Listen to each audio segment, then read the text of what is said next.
کہہ دو کہ جن کو تم اللہ کے سوا معبود خیال کرتے ہو ان کو بلاؤ، وہ آسمانوں اور زمین میں ذرہ بھر چیز کے بھی مالک نہیں ہیں، اور نہ ان میں ان کی شرکت ہے، اور نہ ان میں سے کوئی اللہ کا مددگار ہے، اور اللہ کے ہاں کسی کے لیے سفارش فائدہ نہ دے گی مگر اس کے لیے جس کے بارے میں وہ اجازت بخشے، یہاں تک کہ جب ان کے دلوں سے اضطراب دور کر دیا جائے گا تو کہیں گے کہ تمہارے پروردگار نے کیا فرمایا ہے؟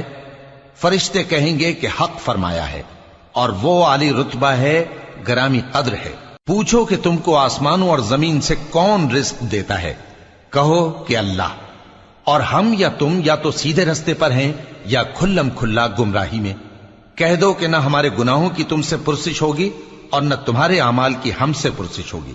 کہہ دو کہ ہمارا پروردگار ہم کو جمع کرے گا، پھر ہمارے درمیان انصاف کے ساتھ فیصلہ کر دے گا، اور وہ خوب فیصلہ کرنے والا ہے، صاحب علم ہے۔